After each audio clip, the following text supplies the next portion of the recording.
In this lesson, we're going to compare features of traveling and standing waves.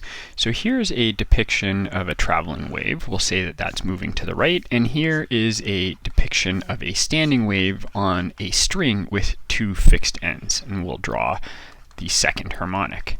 And I'm also going to draw the traveling wave at a little bit later in time, like that.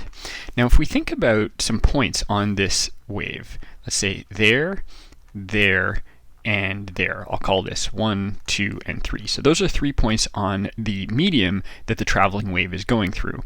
At this later point in time, 1 is down here. Remember, 1's not moving forward with the wave. The particles don't move forwards, just the disturbance does.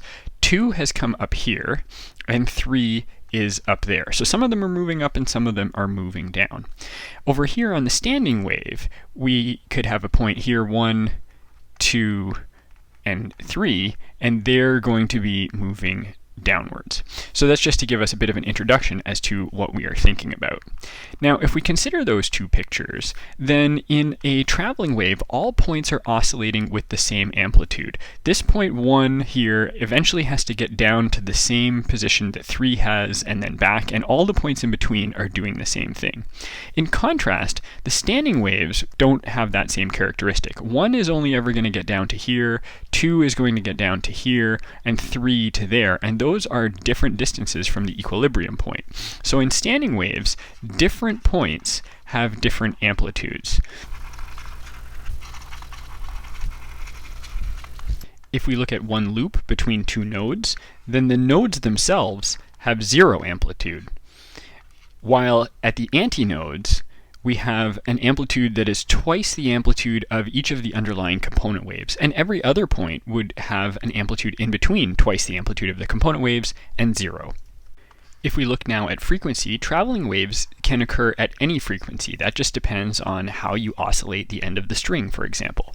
While standing waves can only occur at certain frequencies, and those are the frequencies that give us wavelengths that will fit on the string or in the open tube. So we need the wavelength to fit the conditions. And so the conditions of a wave on a string were nodes at either end. The condition of an open pipe was antinodes at either end. We call those boundary conditions.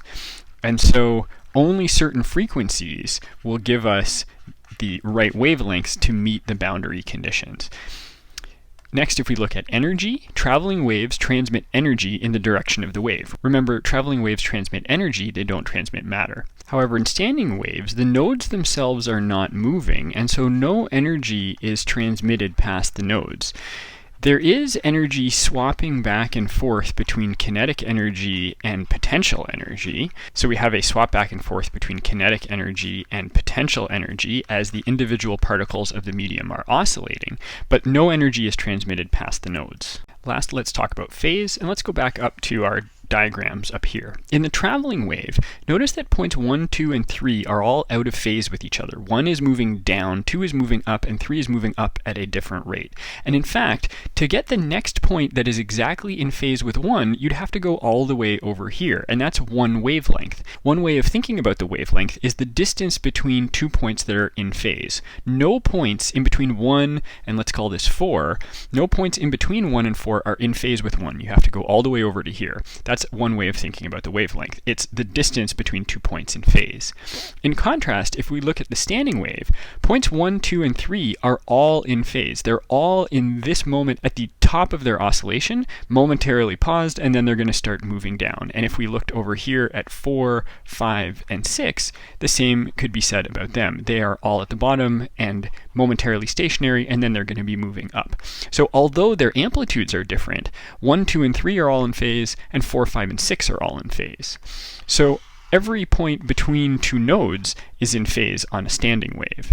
Once again, all points between two nodes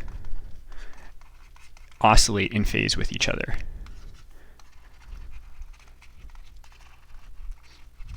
And that's a comparison of the properties of traveling and standing waves.